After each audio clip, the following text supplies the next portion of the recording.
खुलुमबाय लोगोफोर, नोंथांमोनखौ बड' एसएम आपडेटनि गोदान रादाबाव बरायबाय। मिजिंथियो गासिबो गाहामै दङ। दिनै आं नोंथांमोननि थाखाय गोदान खौरां लाबोदों।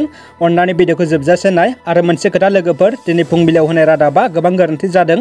अखा हाबाय थानाय आरो हाखु दाखुनि थाखाय डाबल जादों। बिनि थाखाय निमाहा बिबाय। फैदो लोगोफोर, बिदिबा दिनैनि गोनांथार बर' रादाबाव। गिबि रादाबाव दङ, दिनै 5 जुन मुलुगनां आबहावा सान। मुलुगखौ सोमखोर, समायना आरो रैखाथि होनो बोसोरफ्रोमबो 5 जुनखौ मुलुगनां आबहावा सान महरै फालिबोदों। बे साना बुहुमनि थाखाय आरो मिथिंगा बिमानि थाखाय गोनांथार सान। बिफां-लाइफां गायनानै बे सानखौ फालियो। आबहावा सान फालिनायनि गोबां ओंथि गोनां बाथ्राफोर दङ। इउनाइटेड नेशन अर्गानाइजेशन एबा सुंद'यै इउएनअ'आ बे सानखौ सिगां फालिहोदों। गिबियै 1974 मायथाइनि 5 जुननिफ्राय बे सानखौ मुलुगनां आबहावा सान एबा वर्ल्ड इनभारमेन्ट डे महरै फालिबोदों। बे साना मुलुगनि गोनांथार सान। मुलुगनां आबहावा साननि बयनोबो गोजोननाय हरबाय। बर' हारिनि थाखाय गोजोनथाव खौरां, आसाम एसेम्ब्लियाव बर' रावखौ बाहायनो थांखि लादों। आसाम बिधान सभानि बुंथिगिरि मानगोनां बिस्वजित दैमारिया 7 जुन खालि मेम्बार्स हस्टेलाव एबसु, बर' रायग्रा गौथुम, बर' थुनलाइ आफाद आरो गोबां बर'नि गेदेर गोलाव सुबुंफोरजों आसाम बिधान सभायाव बर' रावखौ मावफुंनायनि सायाव सावरायलायगोन होनना मिथिहोदों। भारत संबिजिरनि 8थि फारियाव हाबनाय आरो आसामनि लोगो सरकारि बर' रावखौ माबोरै आसाम एसेम्ब्लियाव बाहायनो हागोन बेनि सायाव गुवारै सावरायलायगोन होनना मिथिनो मोन्दों। बर' हारि आरो बर' रावनि थाखाय बे खौराङा जोबोरैनो बाख्नायथाव। दानिया फैबावदों गुबुन मोनसे खौराङाव। आसाम सोरखारा गोदान एसअपि एबा गाइडलाइन बिथोनलाइ फोसावबाय। गाबोन 6 जुननिफ्राय बे बिथोना 16 जुनसिम सोलिगोन। एसअपिआव मा बन्द थागोन बेनि फारिलाइखौ सोरखारा खालामदों। साननि 1 रिंगासिम सरासनस्रा हान्थिनाया बन्द थानाय नङा होनना फोसावदों।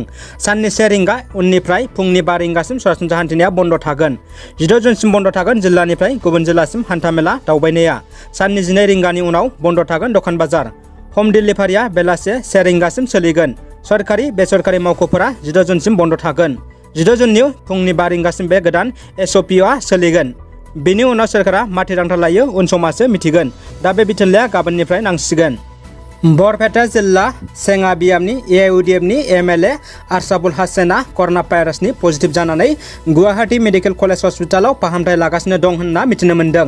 न'खरनि सुबुंफोरा बुंनाय बायदिबा गगा मोननाय, गुजुनाय, लोमजानायल' जादों होनना फोरमायदों आरो बिथांनि सावस्रिया थाबैनो मोजाङाव फैथों होनना आर'ज खालामदों एआइउडिएफनि दैदेनगिरिफोरा। भारतनि लेङाइ हादरगिरि मानगोनां एम वेंकैया नायडुनि टुइटार एकाउन्टनि ब्लु टिकखौ टुइटारआ बोखारना होबाय। गेदेर गोलाव मुंदांखा सुबुंफोरनि मुलुगनाङै साबसिन आरो बेसेन गोनांसिनै बाहायजानाय ससियेल मिडिया टुइटारआ मा जाहोनाव लेङाइ हादरगिरिनि ब्लु टिकखौ बोखारखो बेनि गुबै बाथ्राखौ मिथिनो मोननाय जायाखै। भारतनि लेङाइ हादरगिरि एम वेंकैया नायडुनि टुइटार एकाउन्टआव दासिम 13 लाख फलोवार्सफोर दङ। दानिया फैदो जोबथा खौराङाव। बर' कसारी वेलफेयार अट'नमास काउन्सिल एबा सुंद'यै BKWSनि सा 14 जन मेम्बार्स आरो बिफाननि फारिलाइफोरखौ फोसावबाय।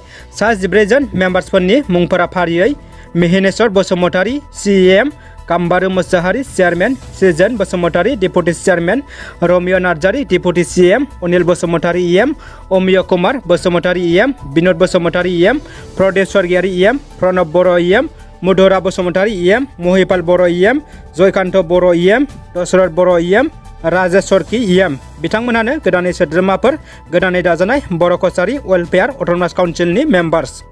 दिन रादाबा एसेनोसै लोगोफोर। रादाबखौ मोजां मोनबायब्ला अन्नानै लाइक, कमेन्ट आरो शेयार खालाम आरो चेनेलाव गोदानब्ला साबस्क्राइब खालाम। गोजोन्थों।